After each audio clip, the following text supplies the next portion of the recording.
한번 오늘까지 우리가 한번 메리 크리스마스 인사를 할까요?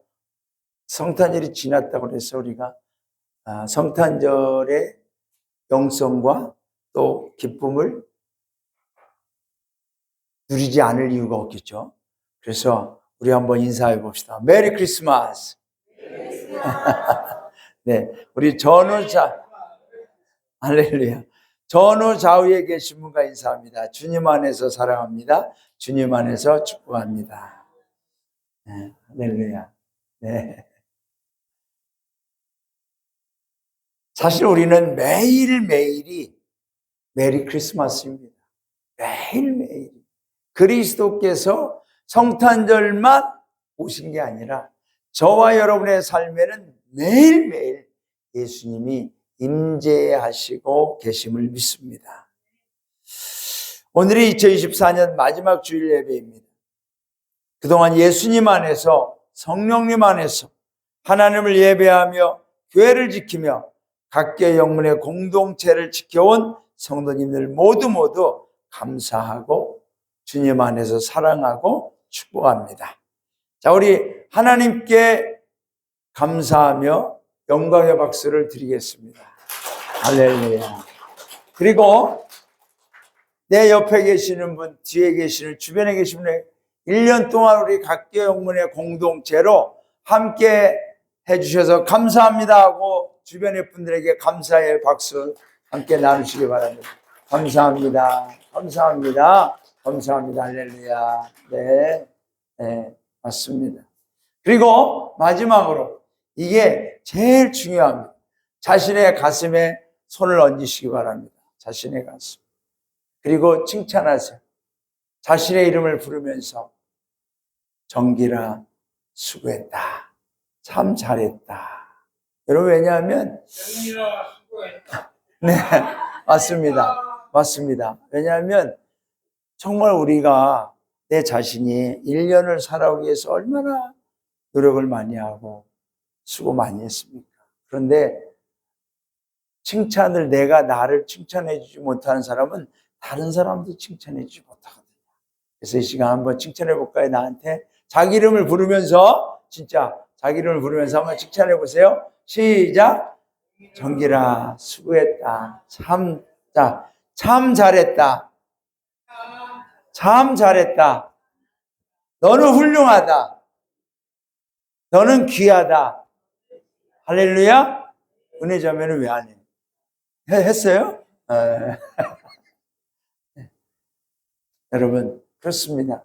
왜냐하면 하나님이 주신 나의 생명은, 나의 인생은 보배로운 인생이고 보배로운 존재인 줄로 믿습니다.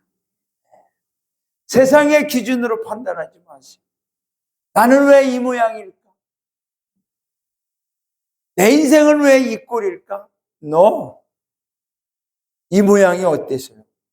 하나님이 창조해 주셨잖아요. 하나님이 함께하는 인생이잖아요.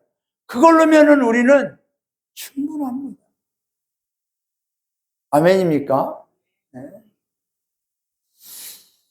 오늘 본문은 성탄절 이후에 어떤 일들이 벌어졌는지를 기록해 놓은 말씀. 저는 사실 그동안 수십 년의 성탄절 예배를 드리고 그렇습니다만, 올해에는 특별히 성탄절 이후에 벌어진 일에 대해서 묵상하게 되더라고요.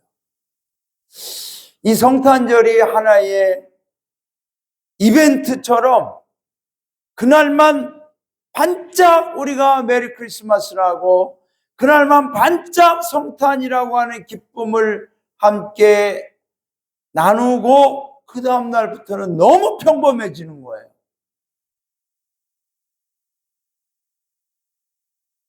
어제도 제가 결혼식 주례를 하고 왔는데, 결혼식장에서는 결혼식 예식이 25분이에요.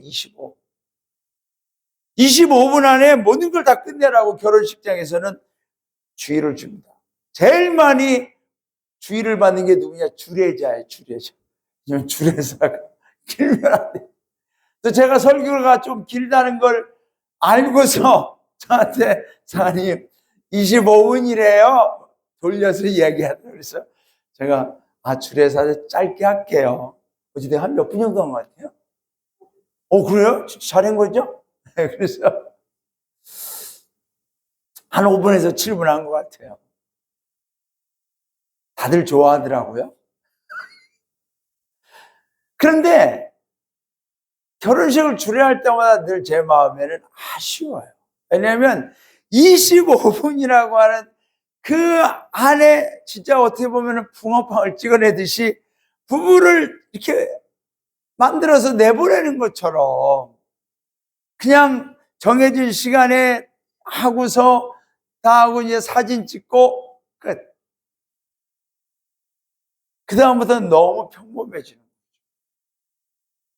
성탄절이 여러분 우리가 이게 25일이 끝났다고 그래서 저와 여러분 안에 이 성탄절이라고 하는 이 메시지가 성탄절의 의미가 결코 우리의 마음과 우리의 믿음 생활에서 사라져서는 안 됩니다.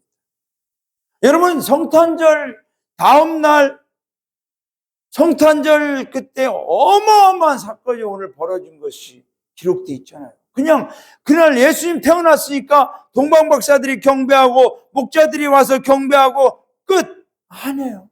그 이후에 어마어마한 일이 벌어졌어요. 동방박사들이 예루살렘에 와가지고서 헤롯 왕과 신하들에게 유대인의 왕으로 나신 아기가 어디 있습니까? 우리가 그 별을 보고 저 동방에서 지금의 이란 쪽이거든요. 약 2,000km가 넘습니다, 여러분. 어마어마한 거리죠. 그 당시에 무슨 차가 있습니까? 낙타 타고 다녔겠죠, 뭐. 그 거리를 수개월을 거쳐가지고 찾아온 거죠.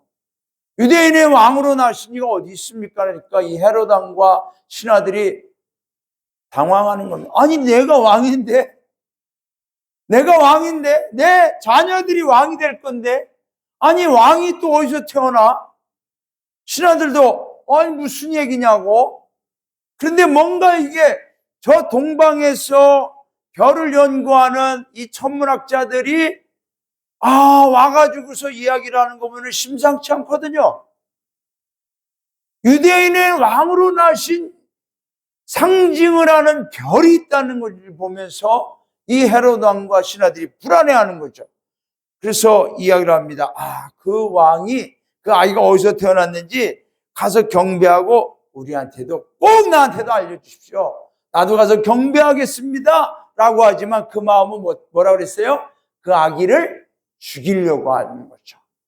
그런데 동방 박사들은 그 내용을 모르죠. 헤롯 왕이 그 마음을 품고 있는 걸 모르죠. 그러니까 왕에게 약속을 합니다. 알겠습니다.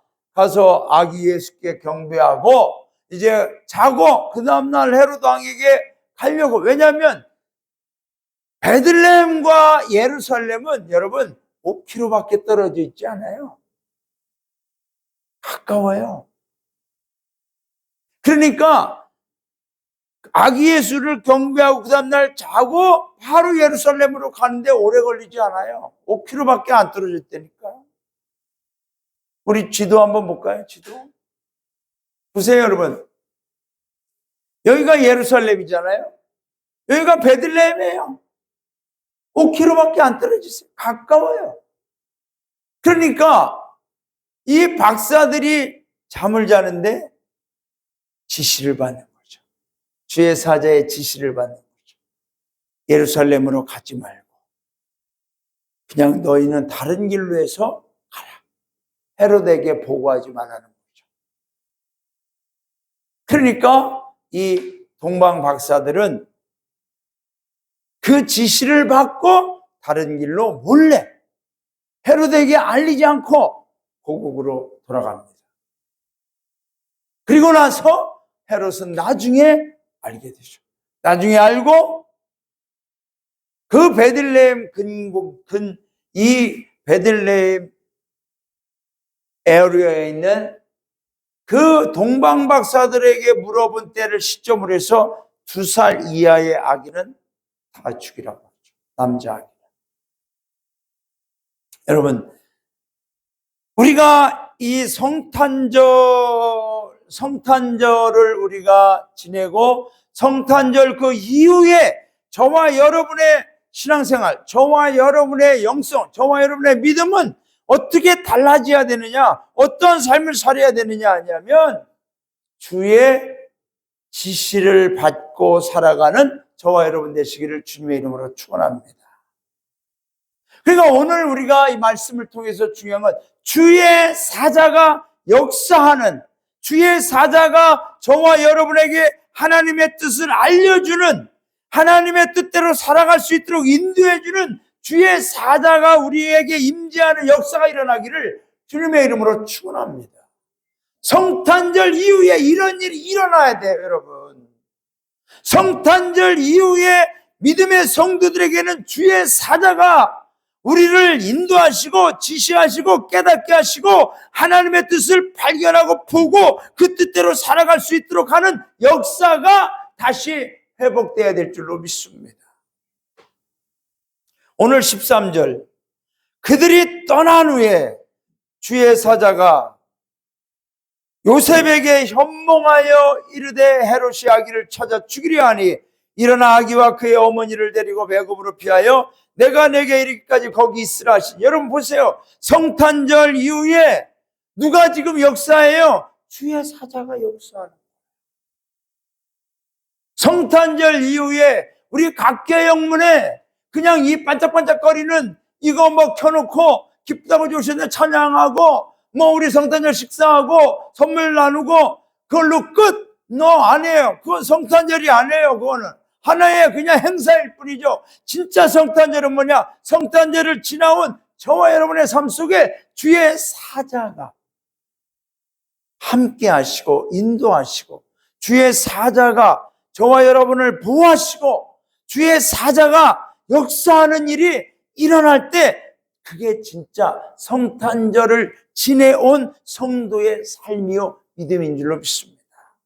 여러분 보세요. 요셉과 마리아가 알지 못해요. 헤롯이 지금 어떤 일을 벌일지 몰라요.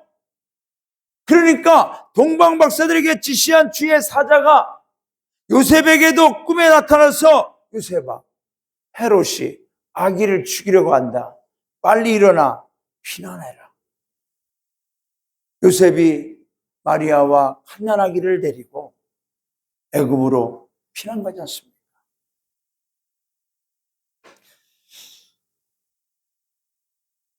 저는 우리 각계 영문 성도님들이 정말 이 성탄절 지나온 이후에 올해가 아니라 내년에도 주의 사자의 지시하심이, 주의 사자의 역사하심이 저와 여러분의 가정의 삶 속에, 신앙생활 속에 매일매일 매 순간순간 어려움을 피할 수 있도록, 시험을 예견하고 대비하고 이겨낼 수 있도록, 마귀의 공격을 깨닫고 무장할 수 있도록, 하나님의 뜻을 알고 하나님의 뜻대로 살아갈 수 있도록, 내가 지금 잘못된 길을 가고 있다면 그 길을 돌이켜 회개하고 하나님께로 나아갈 수 있는 그런 주의 사자가 역사하는 부흥이 일어나기를 주님의 이름으로 축원합니다. 지난 며칠간 마을 분들을 이렇게 길에서 만나면 마을 분들이 저한테 인사해요.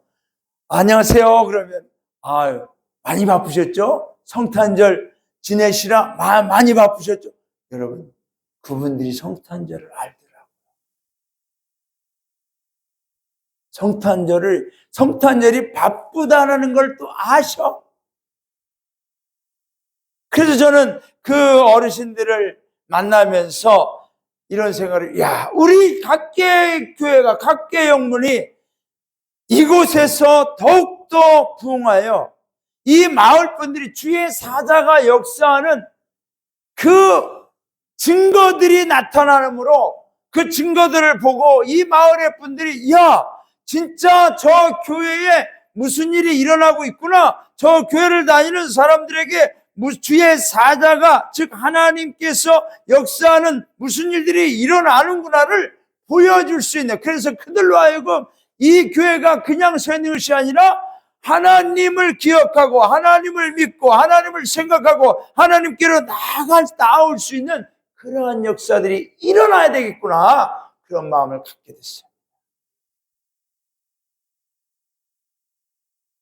성탄절이 바쁜 거 다 아시더라고요. 그 얘기는 뭐죠? 여기에 교회가 있다는 것을 아시는 거예요. 성탄절이 바쁘다는 걸 다 아세요. 그는 뭐죠? 여기에 목회자가 있고 성도들이 있다는 걸 아시는 거예요. 성탄절이 바쁘다는 걸 아세요. 그게 뭐예요? 성탄절에는 뭔가 교회를 다닌 사람들이 여러 가지 행사를 위해 많은 일들을 하는구나를 안다는 거예요. 근데 그 다음, 그 교회에 보니까 그냥 다니는 게 아니더라. 변화가 있더라. 기적이 일어나더라. 주의 사자가 역사하는 증거들이 그들에게 보여질 때, 여러분, 우리가 굳이, 우리 박경 단장님 그래요. 아유, 그냥 천당이 어디 있냐고 하는 저런 사람들한테 어떻게 전도해요? 어떻게 전도하겠어요? 증거가 나타나면 그들이 알게 될 줄로 믿습니다.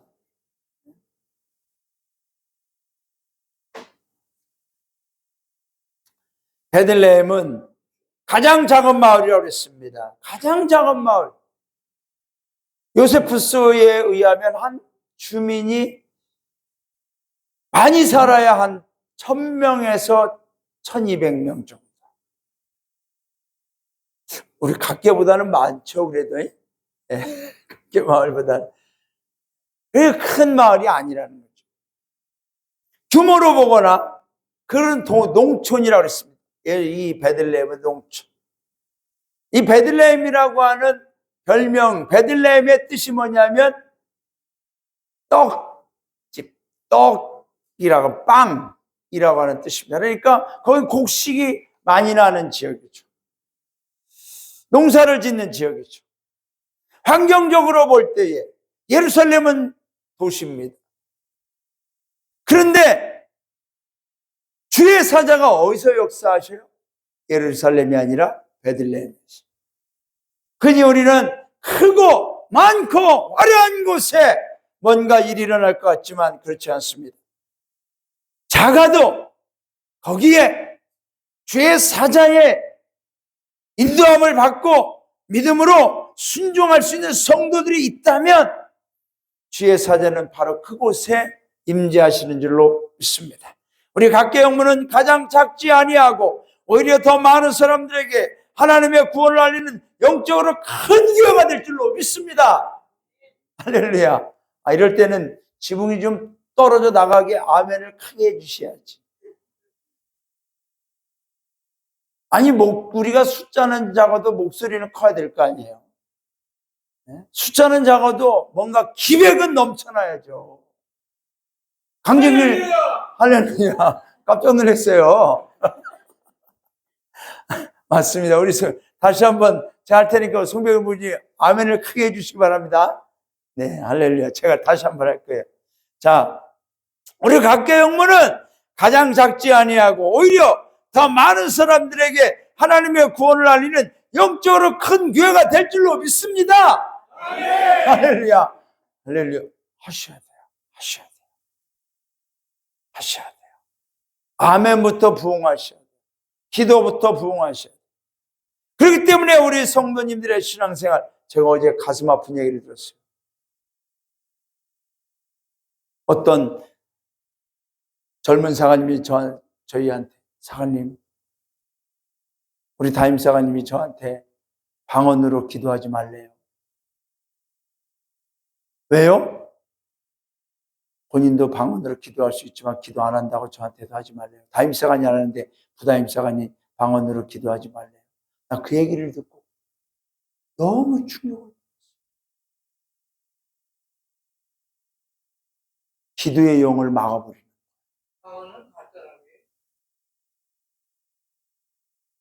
방언에 대해서는 제가 한번 설교를 할게요.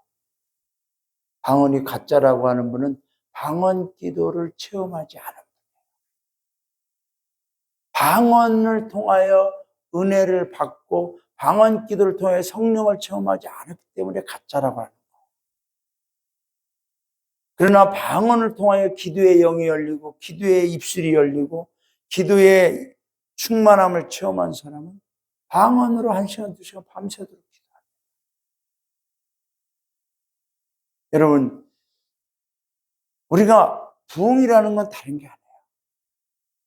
저와 여러분이 교회가 커지는 게 부흥이야. 가짜 부흥입니다. 우리 안에 이미 성령의 주의 사자가 역사하는 부흥이 일어나면 하나님이 여기에 사람을 보내주세요. 왜? 살리시려고. 할렐루야. 그런데 주의 사자가 역사하지 않는 게 왜 하나님이 사람을 보내주겠어요? 보내면 다 죽일 텐데. 여기에 주의 사자가 역사하는 부흥이, 여러분 가정도 마찬가지예요. 물질을 하나님이 주의 사자가 역사하는 가정에 물질을 주시고 자녀들을 축복해 주시죠. 주의 사자가 떠난 곳에 물질 줘보세요. 물질 때문에 시험 들고 자녀들 때문에 시험 드는 거예요. 내 인생도 마찬가지. 여러분, 성탄 이후에 어떤 일이 일어났느냐? 어마어마한 대학살의 사건이 일어나요. 아기들이 죽어요. 부모들이 고통의 비통의 소리를로 목 놓아 울어요. 그러나 그 속에 주의 사자의 역사하심으로 보호받는 사람들이 있다는 거죠. 마귀의 특징과 전략은 본질을 버리고 비본질을 본질로 바꿔치기 해버리는 거예요. 진짜를 가짜처럼 없애버리고 가짜를 진짜처럼 만들어버리는 거죠. 성탄절의 본질이 뭡니까, 여러분? 성탄절의 본질이 인카네이션, 성육신, 신이신 하나님이 인간의 몸을 입고 이 땅에 오신, 여러분, 이 천지창조의 사건보다도, 이 우주 만물의 그 어떤 사건보다도 신이신 하나님이 인간의 몸을 입고 죄인의 형태를 입고 이 땅에 오신 사건은 인간의 입장에서는 생각도 못하고 상상도 못하고 할 수도 없는 절대 불가능한 사건이 일어난 게 성탄절이에요. 그런데 이러한 사건을 마귀는 공휴일로 먹고 마시고 축제일로, 일회적 축제일로, 그날만 뭔가 재밌게 지내고 그날만 뭔가 기분적으로 감정적으로 즐겁게 지내고, 그리고 그날이 지나면 끝! 없어져 버려요. 성탄이라는 개념도, 성탄이라고 하는 의미도, 이 성탄이 얼마나 중요한 날인지를 그 상징도 다 없애버리고, 교회에서도 산타의 상징들과 장식물로 바꿔버리고, 그러니까 성탄절이 지나면 그 다음날은 성탄의 장식도 철거되고 성탄의 기쁨과 은혜와 감동이 다 사라져버리는 거예요. 여러분, 우리는 성탄절 이후에도 우리를 위해 이 땅에 오신 예수 그리스도의 인도하심과 주의 사자의 역사하심에 계속 순종함으로 주의 사자가 역사하심이 다시 계속해서 부흥되고 주의 사자의 인도하심이 저와 여러분의 삶을 통치하고 다스리고 저와 여러분의 삶을 책임져 주시는 그러한 날이 계속해서 일어나는 은혜가 있기를 주님의 이름으로 축원합니다. 그럴 때 2024년의 성탄절은 진짜 성탄절이 되는 겁니다. 동방의 박사들이 아기 예수님께 경배하고 다시 돌아와서 아기 예수가 계신 곳과 아기 예수에 대해서 자기의 설명을 들으려고 헤롯 왕은 기다리고 있는 거예요. 그런데 하루가 지나고 5km밖에 안 되는데 왜 안 오지? 거기서 며칠 더 지내나? 일주일이 지나도 안 와요. 다시 신하를 보내서 알아봤더니 왕이시여, 동방의 박사들이 이미 다른 길로 갔답니다. 헤롯이 내가 속았구나. 명령을 내립니다. 베들레헴과 그 지경 안에 있는, 예를 들면 이 각계 마을에 아기 예수가 탄생했다 그러면 각계 마을만 아니라 이 심천명까지 그 지경에 있는 모든 남자아기를 2살 아래로 다 죽이라고 명령을 내립니다. 얼마나 잔인한 일입니까? 여러분, 왜 이런 명령을 내립니까? 이유는 오직 하나죠. 자신이 왕이고 자신의 자녀들이 왕권을 유지해야 하는데 다른 왕이 태어났다고 하니까 불안하여 이런 명령을 내린 것입니다.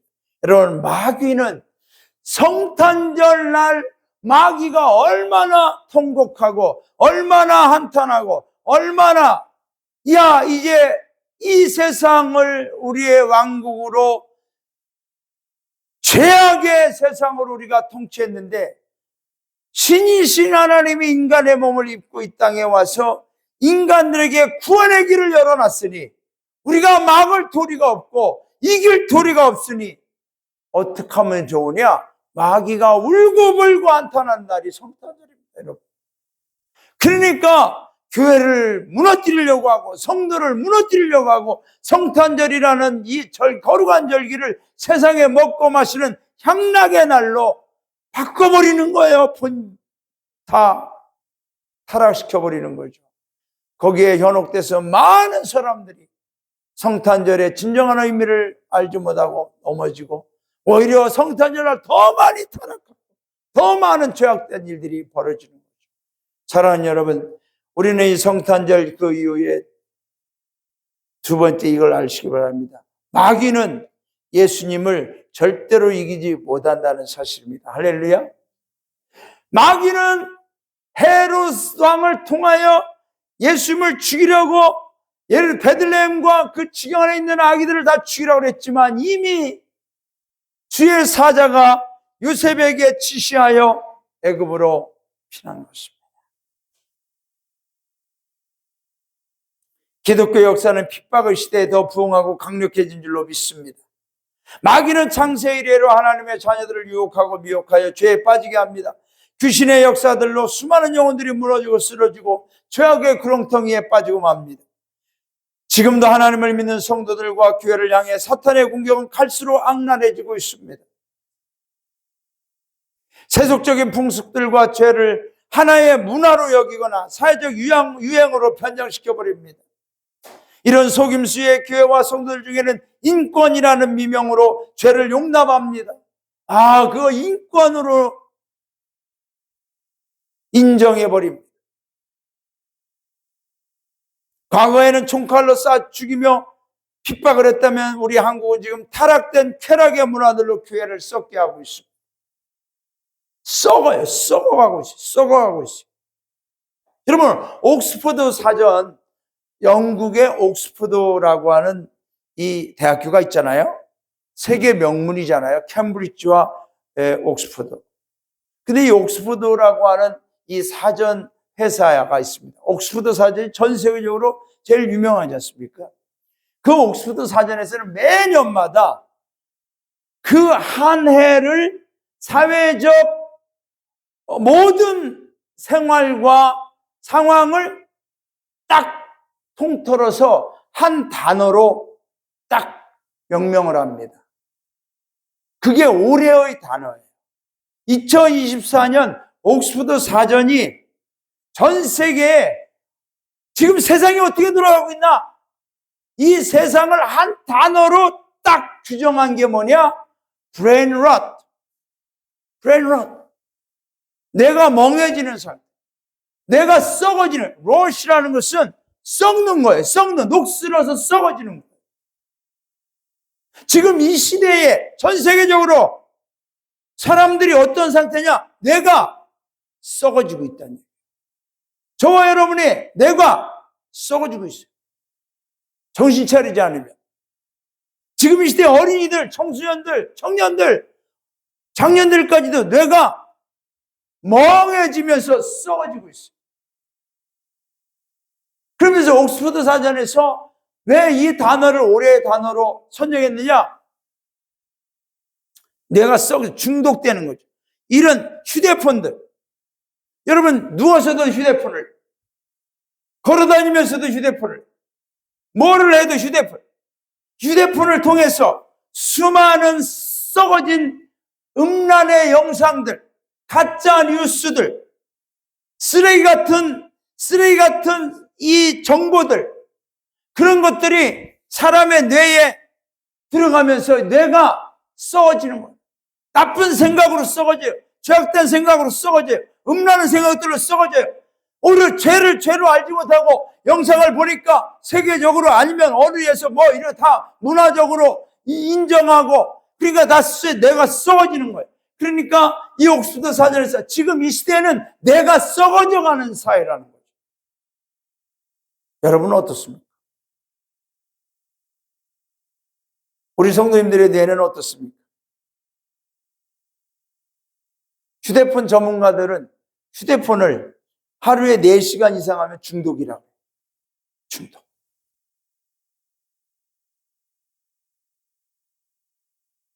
우리 성도님들은 4시간 하시는 분이 한 분도 안 계실 겁니다. 왜냐하면 우리는 감사하게 제 나이가 되니까 4시간이 아니라 30분만 봐도 눈이 피곤해져가지고 못 보게 되더라고요. 얼마나 감사한지 몰라요. 그런데 젊은 사람들은 4시간을 봐도 끄떡없어요. 뇌가 썩어지고. 게임? 오늘 아침에 우리 사무엘하고 밥 먹으면서 게임에 대해서 잠깐 이야기를 했는데 몇 시간을 해야 너희는 게임을 그냥 조금 했다고 생각하니? 최하 3시간 이상. 3시간이 4시간. 게임 한 판 시작하면. 그것도 그냥 조금 한 정도가. 게임으로 내가 썩어지는 거죠. 지금 많은 청소년들이, 어린이들이 휴대폰 들고서 지금 이 시대가 그런 시대. 그러면은 우리 그리스도인들은 어떠냐? 성경은 과연 이 뇌에 대해서, 또 성경은 이 썩어짐에 대해서, 그럼 우리는 어떻게 살아야 되느냐? 시편 111편부터 보세요. 자, 한번 읽어보겠어요. 시작. 여호와를 경외함이 지혜의 근본이라. 그의 계명을 지키는 자는 다 훌륭한 지각을 가진 자이니. 할렐루야. 지각을 가진 자이니 여호와를 찬양함이 영원히 계속되리로다. 여러분, 여호와를 경외함, 예배를 통하여 하나님을 경외합니다. 여호와를 경외함이 지혜의 근본. 이거 예배 빼먹으면 안 된다는 얘기예요. 그의 계명을 지키는, 우리 영문이 지금 말씀을 매일매일 듣잖아요. 할렐루야. 여러분, 청성영문이라는데, 청성영문, 여기서 조금 더 가면 청성영문 있잖아요. 거기도 우리 성도님들처럼 다 70 이상 되신 분들이 많아요. 그런데 여기 와서 공사한 이갑수 장로님 부인이 청성영문 담임 특무님으로, 사관님으로 목회하고 있잖아요. 그분 얘기가 그래요. 청성영문도 지금 성경 통독을 계속하고 있다는 거예요. 근데 어떤 분은 벌써 성경을 4번이나 통독했대요. 그러면서 그분들은 내가 이 성경을 읽으면서, 들으면서 모르는 걸 알게 됐고 은혜를 받게 됐고 너무나 좋습니다. 너무나 감동됩니다. 또 어떤 분은 성경을 쓰기 시작하고.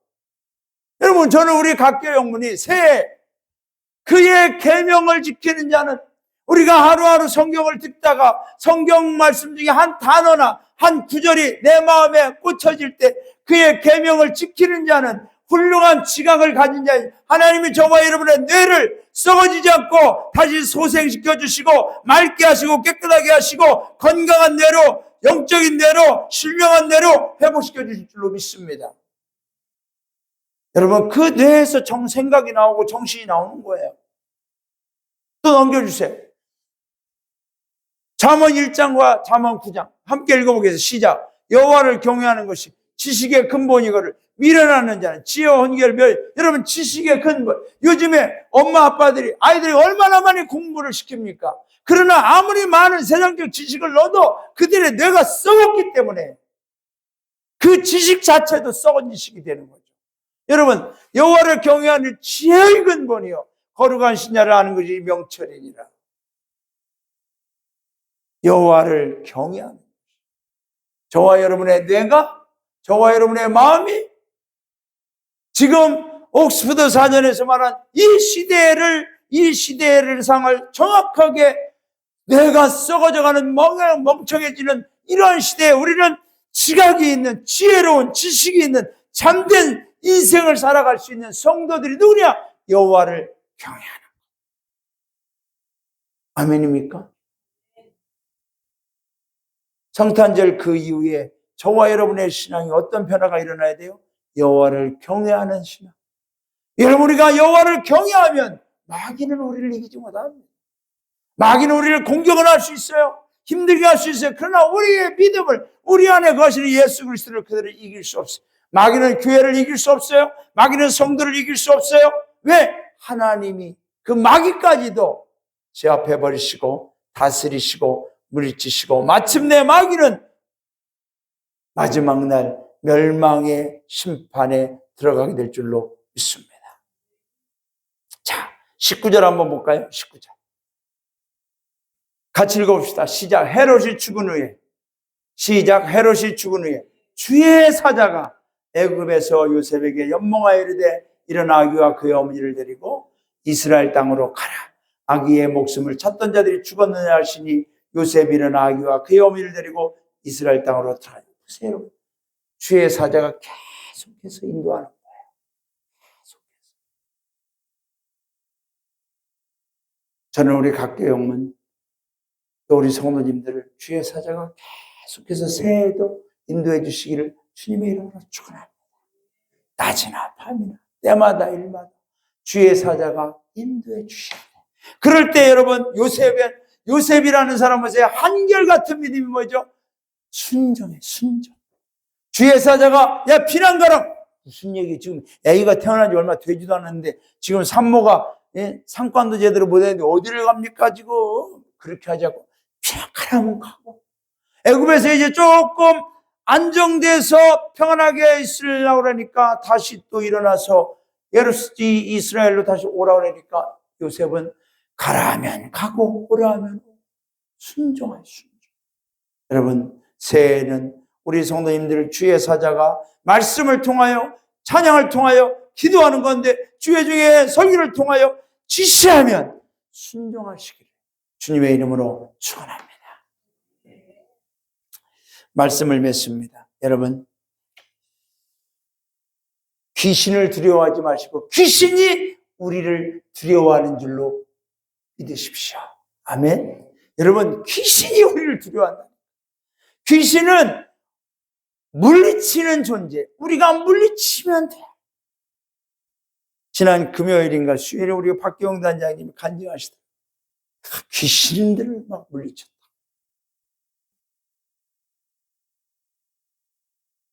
여러분 마지막 시대에는 마귀에게 무너지는 교회와 무너지는 성도들이 있습니다. 이기지 못해요. 주의 사자의 성령의 하나님의 인도하심과 도우심이 없으면 질 수밖에 없어요. 그러나 주의 사자의 인도하심이 회복되고 주의 사자가 우리를 지키실 때 마귀는 우리를 이기지 못합니다. 그래서 우리 각계영문은 2025년에도 승리할 줄로 믿습니다. 우리 성도님들은 승리할 줄로 믿습니다. 순종하는 믿음 위에 하나님께서 함께 하시기에 우리는 그 믿음으로 나는 믿노라 믿음으로 나아갈 때 성탄절 이후 무슨 일이 일어나요? 저와 여러분에게 아무 일도 없어요. 성탄절 이후에 주의 사자가 다시 역사하기 시작했습니다. 주의 사자가 역사하심으로 마귀가 우리를 이기지 못하고 오히려 우리가 마귀를 물리치는 승리하는 삶이 승리하는 교회가 승리하는 성도가 됐습니다. 이 고백이 저와 여러분의 고백이 되심으로 이제 이 믿음으로 2025년에도 날마다 승리하며 매일매일 성탄의 믿음으로 살아가시는 우리 귀한 성도님들 되시길 주님의 이름으로 축원합니다. 우리 찬양하시겠습니다.